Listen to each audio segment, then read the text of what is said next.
If you want to make the most of Sony's famous handheld, you'll need a list of the best PSP games. And lucky for you, I have a list of the best PSP games, so come with me to the first game in the video. Daxter is the spin-off to the Jak and Daxter PS2 series you never realized was possible. Taking place at the beginning of Jak 2, Ready at Dawn's offbeat open-world platformer/shooter chronicles the adventures of wisecracking Ocelot Daxter as he attempts to save his buddy Jak from the clutches of Baron Praxis.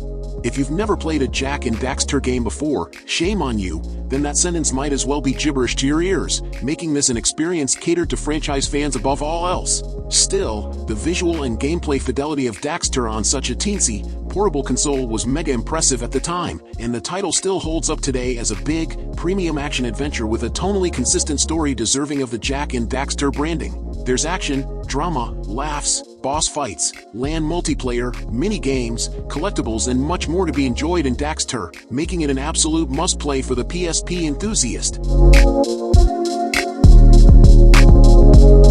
Size doesn't matter, but we suppose that was the joke. Ratchet and Clank, Size Matters was the first handheld installment in Insomniac Games' action platformer franchise, although development duties were led by High Voltage Games. Despite later being ported to the PS2, the gameplay felt right at home on Sony's portable platform, sticking closely to the blueprints established by the main console games. That means plenty of explosive armaments, including some returning favorites like the Hypershot and RYNO.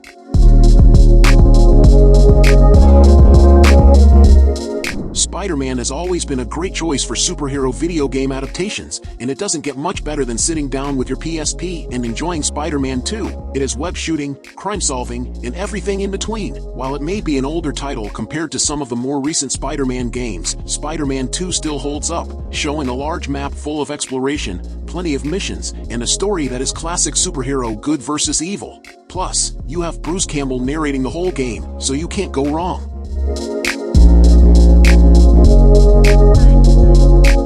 Travel back to 2005, and Rockstar had recently dropped 3 industry-changing GTA games. Back then, the idea of playing a fully realized open-world GTA on a handheld device was a pipe dream until Grand Theft Auto: Liberty City Stories. It brought us back to the moment and feeling that made GTA such an iconic franchise in the PS2 era, complete with an all-new story and missions, and a prequel to GTA 3. And it was a good enough game that it was ported to PS2 later and held up as its own console-quality GTA release.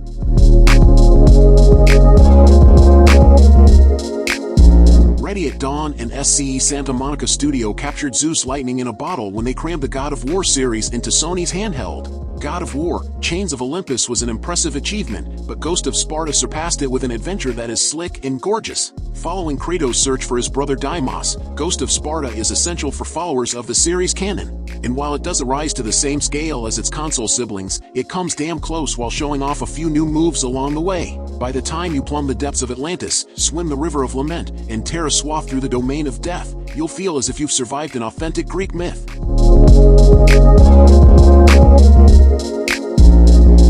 As one of PlayStation's most spectacular franchises, Ready at Dawn performed a mini-miracle bringing God of War: Chains of Olympus to the PSP. A full-fledged adventure, albeit only a few scant hours in length, this prequel had all of the bombast of its PS2 counterparts.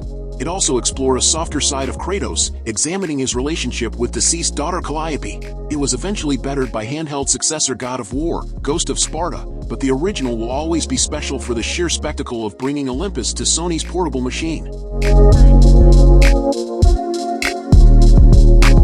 It's a rather odd name for a game, but Kingdom Hearts: Birth by Sleep is a game that was well received by fans of the series. It follows a similar JRPG style that had been set up by earlier games in the series, with plenty of memorable characters from the Kingdom Hearts universe. There's a grand adventure for those who choose to wield the Keyblade. It's an adventure unlike any other and one that helped Kingdom Hearts stay relevant even now. Monster Hunter Freedom demands the best from you. It requires cunning, patience, the ability to take a beating, and the willingness to return for more. For those willing to tackle its challenge, however, it's also one of the most rewarding experiences on the PSP. Taking its lead from Monster Hunter G, Freedom is a massive monster hunting game full of prey who will put your warrior through hell and back. You can try mashing your way through early game bounties, but bigger enemies require experimentation and expert planning. That said, The genius of Monster Hunter Freedom is you'll want to keep trying, not just to reap the in-game rewards, but to soak in that rare sense of accomplishment you only get from looking genuinely tough foes in the face and living to tell the tale. This game made Monhun an international treasure. Although it was part of the mostly ill-advised compilation of Final Fantasy VII umbrella that sprung forth from the meteoric success of the original FF7, Crisis Core stands head and shoulders above the rest of those projects. It doesn't just recontextualize some of the most beloved JRPG characters in history, but also delivers a great action RPG in its own right. It can sometimes dig too deep into the usual excesses of the genre, see characters quoting poetry mid-battle, but Crisis Core, Final Fantasy VII is an example of a prequel done right, especially now that more of its impact will be seen in future Final Fantasy VII remake titles, including the latest Crisis Core remake for PS5. Grand Theft Auto Vice City Stories, VCS, isn't the first portable GTA spin-off, but it's the most polished of its kind in the PSP roster. A prequel to PS2's Grand Theft Auto, Vice City, VCS pushes the PSP in all the right places to bring the Grand Theft Auto world to life in ways that seem impossible for the technologically limited PSP. This was thanks in part to a new game engine, resulting in a cleaner, more visually arresting handheld Grand Theft Auto. Even in the post-GTA Online world, it stands as a technical and creative achievement.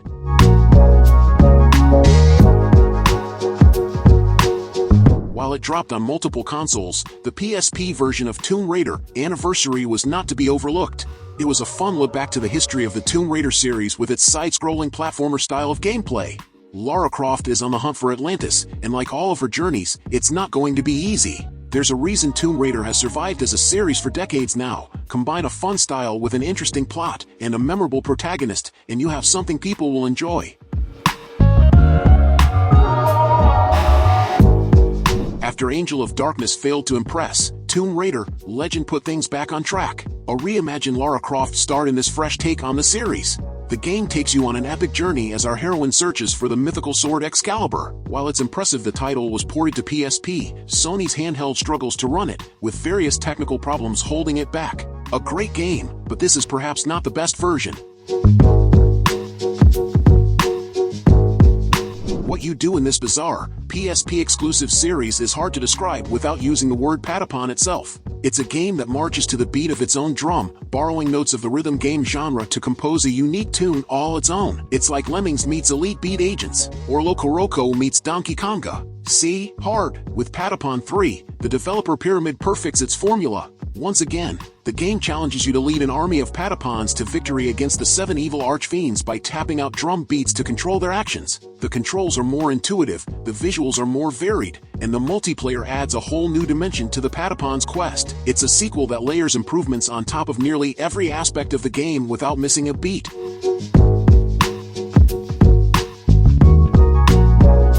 Life as Snake never seems to be easy, and Metal Gear Solid Peace Walker doesn't prove that theme wrong. Things are changing ever since the end of Snake Eater, and Peace Walker's Columbia is a place full of danger where power changes hands in the most gruesome of ways. Like most other Metal Gear Solid games, the focus is stealth and completing missions as elegantly as possible. It's a game that helped set up the series as it is today, which is great praise for this long-going universe.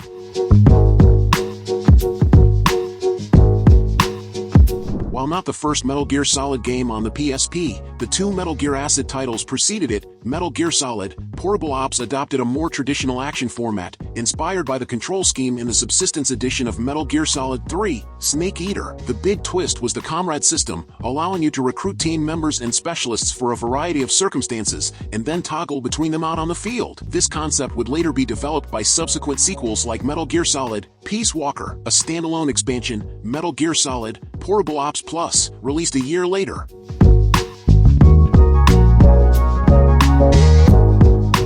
There was fear this portable sequel to PS3's Valkyria Chronicles would rob the series of its breadth and depth, but Sega handles the transition like a champ.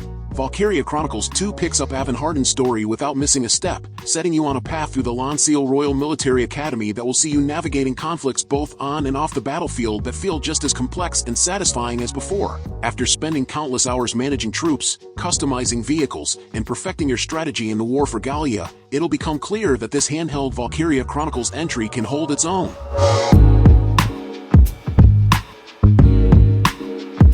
Some may say that Tactics Ogre, Let Us Cling Together deserves this spot on the list, but the original Final Fantasy Tactics is still one of the best grid-based RPGs of all time. Sporting a heartbreaking story, snappy menu-based combat, and endless replayability, War of the Lions isn't just a port of the original game. The update for PSP includes a new translation, voiced cutscenes, new jobs, new characters, including Balthier from Final Fantasy XII, and all of the fantastic story in a handheld format. A game that can be fiddled with endlessly, Final Fantasy Tactics is the perfect fit for handheld gaming as you can pause longer battles or spend hours grinding a single map to max out job classes. An RPG that can be unbalanced in the best way. Final Fantasy Tactics, War of the Lions remains the gold standard for tactical RPGs, and a standout even amongst its numbered entry peers.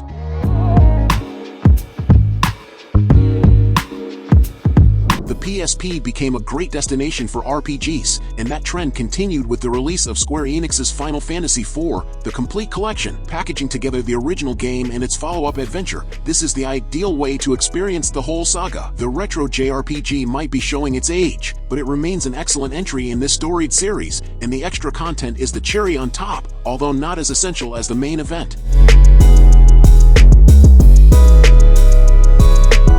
For years, Dracula X, Rondo of Blood was considered a lost holy grail in the Castlevania series, trapped as a rare, Japan-only exclusive for the TurboGrafx 16 CD.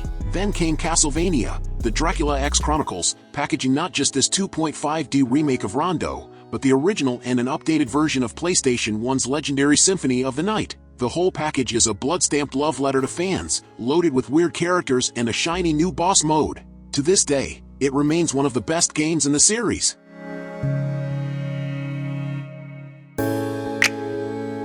When veteran hunters regale you with tales from the claw-grip nightmares of days past, this is probably the game that they're thinking of. As a sort of definitive edition of Monster Hunter 2, Unite gave players a chance to experience thrilling new hunts against now iconic monsters like Nargacuga and Ukamlos. Various quality-of-life improvements such as the introduction of the Feline Comrade system, which has since evolved with each new entry, made Unite a joy to play with friends over the PSP's ad hoc wireless connection. If nostalgia for the PSP could have a face, the countless hours playing Monster Hunter Freedom Unite would be a very strong contender.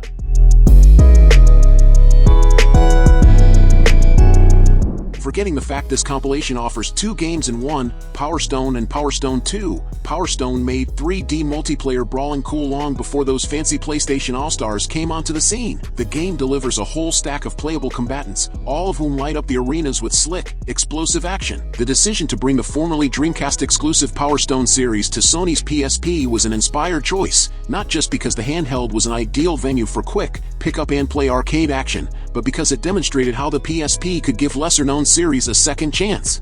In many ways, the PSP is the Dreamcast of portables, a misunderstood venue for brilliant, offbeat game making.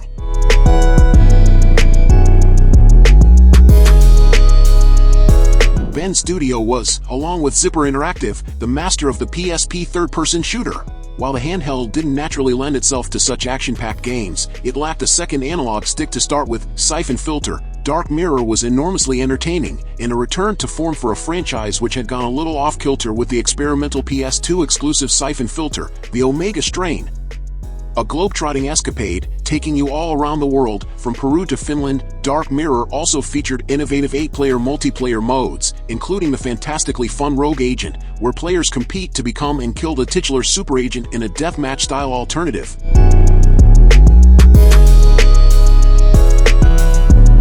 Killzone, Liberation saw the return of one of the most heavy-hitting FPS game series that Sony has seen. This time though, they went with a top-down third-person perspective, but other than this, much of the gameplay and story is classic Killzone. Far-off planets, futuristic weaponry, and a war that seems like it will never end. The Helghast never takes war lightly, and the missions could get pretty brutal in this handheld game, making it a great game for those who love the more combat-heavy side of gaming.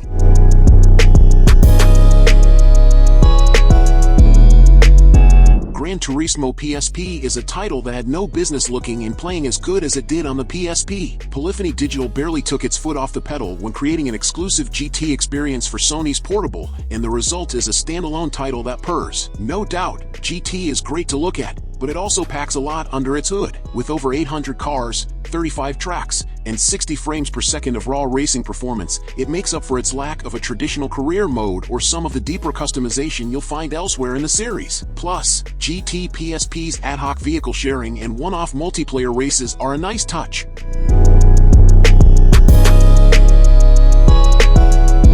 This racing, and often crashing, series of games had its title that came out for the PSP in the form of Burnout Legends. Included were the usual race and time challenge modes that you would expect in a racing game, but the thing that made this and the rest of the Burnout franchise stand out from its competitors was its focus on crash physics. So much so that Legends had a mode all about trying to cause as much damage to other vehicles as possible, and all in a nice handheld format.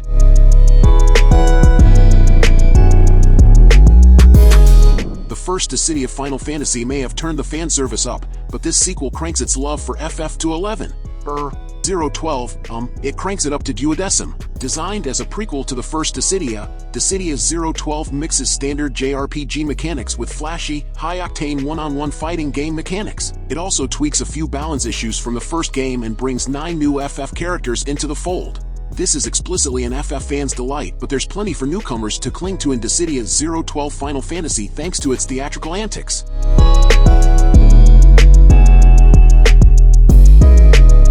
Inspired by the Joan of Arc legend, the story centers on a young crusader named Jeanne and her quest to turn back an unrelenting English army. While the 100 Years' War rages between France and England, an army of demonic creatures attempts to invade the human world. The Ratchet and Clank series has been a PlayStation heavy hitter for quite a while now, and yet it was some surprise to see Clank get his own standalone game in Secret Agent Clank. In a plot that only this series could imagine, a precious gem has been stolen from a museum that's worth a lot of money. It's up to Clank to don his tuxedo and find out who the thief is. There are plenty of puzzles and stealth sections to test your skills, and even a part where Clank turns into a kaiju, turning this experience into a game that's unlike all others in the series.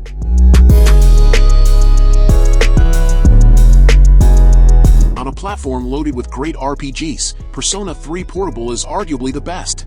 An updated version of the PS2 game that first popularized the series in the West, it features a band of Japanese high schoolers who attend class by day and investigate the mysterious dark hour by night. In the course of this 100-hour adventure, you make friends, join social clubs, and try to find out what lies at the top of the Tartarus while rocking out to one of the best soundtracks in the series. With loads of quality of life improvements and a brand new storyline featuring a female protagonist, a first for the series, it's an amazing experience. Sadly, Persona 3 is hard to find these days. That being said, there is a remake called Persona 3 Reload, which is arriving on modern consoles in February 2024.